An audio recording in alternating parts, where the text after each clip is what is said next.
नमस्कार दोस्तों, मैं हूं एडवोकेट अंकेश कुमार सिंह और आज हम बात करने वाले हैं एक ऐसे मुद्दे पर जो आजकल हर दूसरे परिवार में चर्चा का विषय बना हुआ है। फॉल्स डॉरी केस यानी झूठे दहेज का मामला। अब इसको हम कैसे हैंडल करें जानते हैं इस वीडियो में। आज का वीडियो उन सभी के लिए है जो बिना किसी गलती के दहेज के झूठे इल्जाम का सामना कर रहे हैं और चाहते हैं कि कानून के माध्यम से अपना सच साबित कर सके। वीडियो को अंत तक जरूर देखिएगा क्योंकि अंत में मैं आपको एक एक्सक्लूसिव लीगल टिप दूंगा जो कई लोग मिस कर देते हैं और इस वजह से उनका केस कमजोर पड़ जाता है। सबसे पहले समझते हैं फॉल्स डॉरी केस होता क्या है। सेक्शन 498 आईपीसी के तहत अगर किसी महिला को उसके पति या ससुराल वालों ने दहेज के लिए परेशान किया हो तो वो महिला एफआईआर दर्ज कर सकती है। लेकिन कई बार ये प्रोविजन का मिसयूज होता है जहां दहेज का असली डिमांड कभी हुई ही नहीं होती लेकिन एफआईआर लिखवा दी जाती है सिर्फ बदले के रूप में या किसी पर्सनल डिस्प्यूट की चाहत के चलते। अक्सर ये केसेस तब होते हैं जब रिश्तों में पहले से तनाव हो या सेपरेशन या डाइवोर्स की सिचुएशन हो।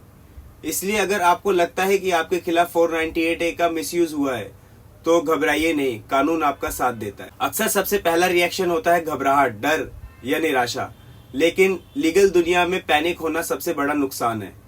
अब हम जान लेते हैं आपको क्या करना चाहिए। सबसे पहले एक क्रिमिनल लॉयर से तुरंत संपर्क करें, एफआईआर की कॉपी ले और ध्यान से पढ़ें। क्या एक्यूजेशंस वेग है या स्पेसिफिक। सारे रेलेवेंट सबूत इकट्ठा करें, chat, call, bank statement, witnesses, सब कुछ। और सबसे जरूरी बात, आप जितना शांत और ऑर्गेनाइज्ड रहेंगे उतना ही स्ट्रांग आपका केस बनेगा। 498 केसेस में अरेस्ट का खतरा रियल होता है, इसलिए आपका सबसे पहला लीगल वेपन है एंटीसिपेटरी बेल। यह बेल आप सेशन कोर्ट या हाई कोर्ट में फाइल कर सकते हैं जहां आपको ये दिखाना होता है कि आप काफी सहयोगी हैं, आप पहले से सबूत इकट्ठा कर रहे हैं, आप पर लगाए गए आरोप झूठे हैं। एंटीसिपेटरी बेल मिल जाने से आप अरेस्ट से बच जाते हैं और समय मिलता है कोर्ट में प्रॉपर डिफेंस तैयार करने का। अब आइए बात करते हैं पुलिस इन्वेस्टिगेशन के फेजेस की। जब पुलिस आपसे पूछताछ करे तो कभी भी एग्रेसिव या डिफेंसिव ना हो। प्रोफेशनल रहिए, एडवोकेट के साथ जाइए और जितना हो सके सबूत के साथ बात कीजिए। बिना सोचे समझे कोई स्टेटमेंट लिखित में ना दें। आपके एक लाइन का बयान भी कोर्ट में आपके अगेंस्ट हो सकता है।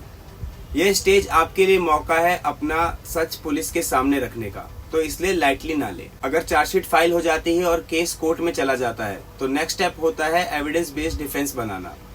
498 के केसेस में टेक्निकल डिफेंस बहुत स्ट्रांग होते हैं, जैसे time delay in FIR, medical evidences की कमी, विटनेसेस के contradictory statements, previous attempt for compromise और मनी सेटलमेंट। अपने लॉयर के साथ मिलकर रेगुलरली अपने केस रिव्यू करते रहिए और कोर्ट के हर हियरिंग में प्रॉपरली तैयार होकर जाइए।